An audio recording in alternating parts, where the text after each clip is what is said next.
হরে কৃষ্ণা, রাধে রাধে বন্ধুরা। আমাদের বৃন্দাবন প্রমাণিতা চ্যানেলে আপনাদের সকলকে স্বাগত। সকল বৈষ্ণব ভক্তবৃন্দের চরণে আমার প্রণাম। আপনারা সকলেই কেমন আছেন? আশা করি রাধা মাধবের কৃপায় সকলেই ভালো আছেন।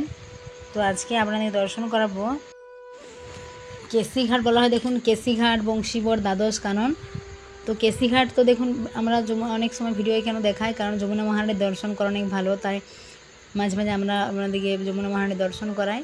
তো এখন কেশিঘাট দেখুন, কেশিঘাট থেকে যে পরিক্রমা মার্গ রয়েছে, পঞ্চকোশ পরিক্রমা মার্গ, সেই পরিক্রমা কিছুটা গেলেই, ডান দিকে গেলেই যে সুদামা কুটির রাস্তা পেরিয়েই রয়েছে বংশীবট। তো যারা বন্ধুরা বৃন্দাবনে আসতে চান, বৃন্দাবন ভ্রমণ এবং 84 কোষ দর্শন পরিক্রমা করতে চান, তারা আমাদের এই স্ক্রিনে দেওয়া নাম্বারে যোগাযোগ করতে পারে। আমাদের এখানে থাকার এবং 3 টাইম কৃষ্ণ প্রসাদ ব্যবস্থাও রয়েছে। বৃন্দাবনের মন্দিরগুলো সুন্দর করে দর্শন করা হবে। তো দেখুন বন্ধুরা, আমরা চলে এসেছি বংশীবট। এখানে ভগবান শ্রীকৃষ্ণ কী করতেন, তার সমস্ত যে গোপীরা রয়েছেন, যে সখীরা রয়েছেন, রাধারানীর যে সখীরা রয়েছেন, সবাই এখানে কিন্তু প্রতিদিন রাসলীলা করতেন। যেমন নিধিবনে রাসলীলা করতেন, এখানেও এই বংশীবটেও ভগবান কী করতেন, এখানে বাঁশি বাজাতেন এবং সমস্ত গোপীরা এখানে আসতেন, রাসলীলা করতেন। তো সেই দিব্য স্থান আপনাদের দর্শন করাবো, আপনারা পুরো ভিডিওটা দেখতে থাকুন। দেখুন, এখানে ভগবানের কাজ হচ্ছে, মানে অনেকে ভক্তবৃন্দরা করছেন।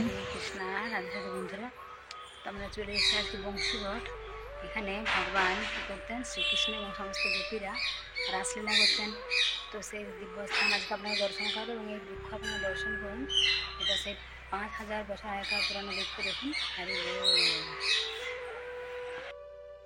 দেখুন বন্ধুরা, এই যে বৃক্ষটা আপনারা দর্শন করছেন, দেখুন এটা সে ভগবান শ্রীকৃষ্ণের সময়কার ভগবানের স্পর্শ রয়েছে, সমস্ত গোপীদের স্পর্শ রয়েছে।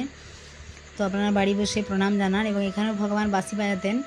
আরেক জায়গায় রয়েছে বংশীবট, সেখানেও ভগবান বাঁশি বাজাতেন। তো এখানেও অনেকে ভক্তবৃন্দরা আসে এবং সে বাঁশির সুর শোনার চেষ্টা করে। তো দেখুন, সে বৃক্ষটা কত এত বছরের পুরানো বলে গাছের গোড়াটা কত মোটা হয়ে গেছে এবং কিন্তু এখনও শাখা পোশাকগুলো দেখুন কত বিস্তার হয়েছে এবং কত সবুজ, তাই না?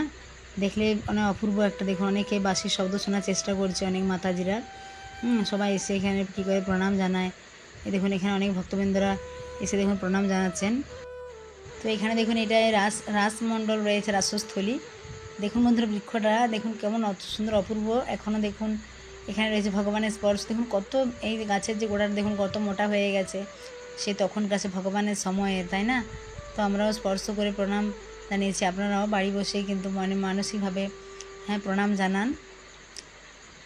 তো এখানে কী হয়েছিল বন্ধুরা, দেখুন ভগবান শ্রীকৃষ্ণ এবং সমস্ত যে গোপীরা রয়েছেন, রাধারানীর যে সমস্ত সখীরা, তো ওনারা বিভিন্ন মঞ্জুরি আপনাদের একটু পরে দর্শন করবো। এখানে দেওয়ালের গায়ে অঙ্কন করা রয়েছে সেই সমস্ত মঞ্জুরিদের ছবি, তাদের যে চিত্রপট রয়েছে, তো সেগুলো আপনাদের দর্শন করবো। দেখুন, একজন মা তার ওনার সন্তানকে দেখুন কেমন কান লাগিয়ে শোনার চেষ্টা করছে। সব বলছে যে তুমি শোনার চেষ্টা করো, যে আবার শুনতে পাচ্ছ কি না। তো দেখুন, ভগবান তো সবাইকে কৃপা করে না, ভগবান যাদের অশেষ কৃপা করে, করুণা করে, তারাই কিন্তু এরকম বংশীধ্বনি শুনতে পায়। কারণ দেখুন, রাধাকৃষ্ণের যে লীলা বৃন্দাবনের কোনায় কোনায় রয়েছে, বিভিন্ন ধরনের লীলা অনেকের সাথেই হয়, ভগবান এরকম লীলা করেই থাকেন। তো এরকম এখানে আকাশে বাতাসে চারিদিকে রয়েছে ভগবানের চরণের স্পর্শ রয়েছে। তো অনেকে অনুভব করতে পারে এইসব দিব্য লীলাগুলো, এত মহিমা, এত সুন্দর সুন্দর। তো আমরাও কিছু অনেক দর্শন আপনাদের করিয়েছি, আরও ধীরে ধীরে আরও সুন্দর সুন্দর দর্শন করাবো আপনাদেরকে। আপনারা পুরো ভিডিও দেখতে থাকুন। আর যারা আমাদের চ্যানেল নতুন, অবশ্যই চ্যানেলটা সাবস্ক্রাইব করুন। দেখুন বন্ধুরা, এখানে পাশেই রয়েছে গোপেশ্বর মহাদেবের মন্দির। তো আপনাদের গোপেশ্বর মহাদেব মন্দির কেন দেখালাম না, এই বংশীবটের সঙ্গে জড়িত রয়েছে গোপেশ্বর মহাদেবের হিস্ট্রি, এই লীলা কাহিনী। কারণ দেখুন, মহাদেব কী করেছিলেন, এই যে রাধাকৃষ্ণ অর্থাৎ ভগবান শ্রীকৃষ্ণ এবং রাধারানী এবং সখীরা যে বংশীবটে রাসলীলা করতেন, তো সেখানে ভগবান কী করেছিলেন, ভোলানাথ একবার মহাদেবের মনে হয়েছিল যে আমিও এই রাসলীলায় অংশগ্রহণ করব। তো উনি কী করবেন, এখানে একটা নিয়ম ছিল যে রাধারানী যে বলেছিলেন যে এখানে ভগবান শ্রীকৃষ্ণ ছাড়া আর অন্য কোনো পুরুষ এই বংশীবটের ভেতরে রাসলীলায় অংশগ্রহণ করতে পারবে না। তাহলে মহাদেব তো এরকম বেশে, মহাদেব মনে করুন ব্যাঘ্র চর্ম রয়েছে পরনে, তারপর গলায় সাপ, এরকম বেশে যদি উনি যান, তাহলে ওনাকে তো ভেতরে ঢুকতে দেওয়া হবে না। তাও কী করে তাহলে উনি যাবেন, বা কোনো সাধুর বেশে গেলেও ঢুকতে দেওয়া হবে না। তো কী করবেন উনি, তো সেজন্য মহাদেব সেখান থেকে ফিরে আসছিলেন। তারপর যমুনা মহারানী কী করলেন, মহাদেবকে একদম 16 শৃঙ্গার দিয়ে গোপীরূপে সাজিয়েছিলেন।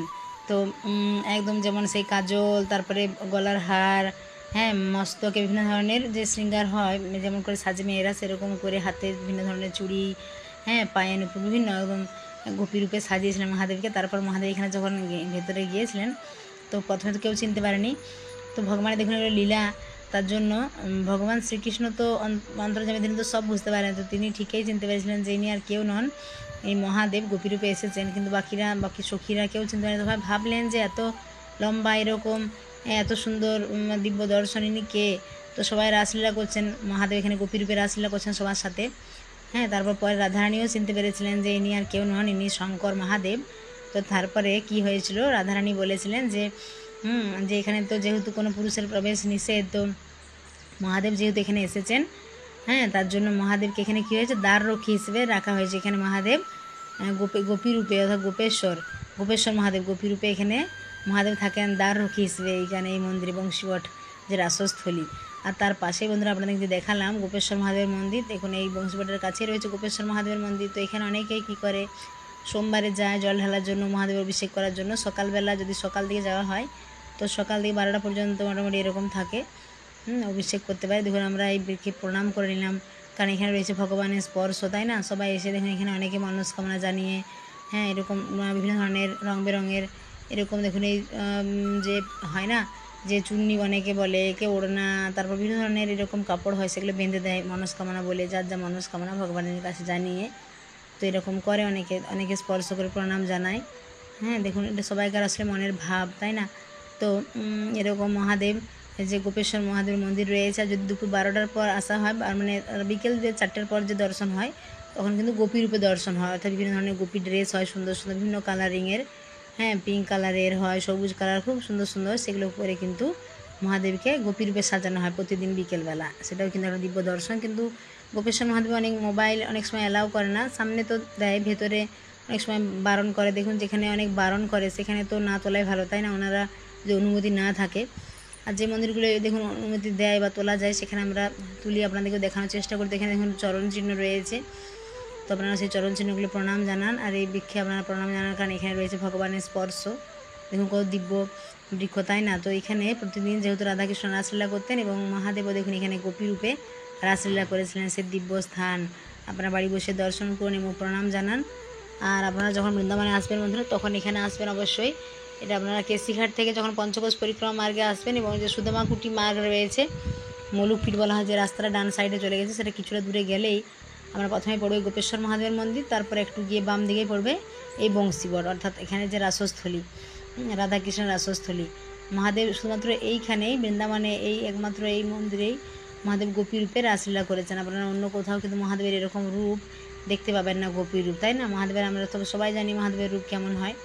তো এই মন্দিরে একমাত্র এই বংশীবটেই মহাদেব গোপী রূপে রাসলীলায় অংশগ্রহণ করেছেন। এখানে বিভিন্ন মঞ্জরি রয়েছে, অনঙ্গ মঞ্জরি, রত্নরেখা মঞ্জরি, রূপ মঞ্জরি, এগুলো সব রাধারানীর যে সখীরা রয়েছেন, তারা সবাই ভগবানের সঙ্গে রাসলীলা করেছেন। দেখুন এই বৃক্ষটা বন্ধুরা একটা জায়গা কেমন ফাঁকা দেখা যাচ্ছে। এটা দেখুন এই সমস্ত বৃক্ষগুলো যে ভগবানের সময়কার যে বৃক্ষগুলো রয়েছে, সেগুলো ভেতরগুলো কিন্তু একদম ফাঁকা, কিন্তু বাইরের এখনও দেখুন সবুজ পাতা। এটাই তো ভগবানের লীলা, তাই না? দেখুন তার জন্য বলা হয়, এমনিতে আপনার কোনো বৃক্ষ দেখবে আপনার বাড়িতে বা আশেপাশে যখন হয়, এরকম যদি ফাঁকা হয় ভেতরটা, তো দেখবেন গাছটা থাকবে কি থাকবে না, কিন্তু দেখুন এগুলো সে দিব্য বৃক্ষ, তাই না? ভগবানের সময়ের বৃক্ষ, তার জন্য এখনও দেখুন গাছের পাতাগুলো কত সুন্দর সবুজ, দেখতে কত একটা ভালো লাগে, অপূর্ব, তাই না? আর এখানে পাশেই রয়েছে বন্ধুরা গোশালা, তো আমরা গোশালাও দর্শন করলাম। তো সকালবেলা প্রেম সে বলুন হরি বল, রাধে রাধে। তো আজকের ভিডিওটি কেমন লাগলো বন্ধুরা, আপনারা অবশ্যই কমেন্ট করে জানাবেন, এবং হরে কৃষ্ণ রাধে রাধে লিখতে ভুলবেন না। সকলে ভালো থাকবেন, সুস্থ থাকবেন, রাধে রাধে।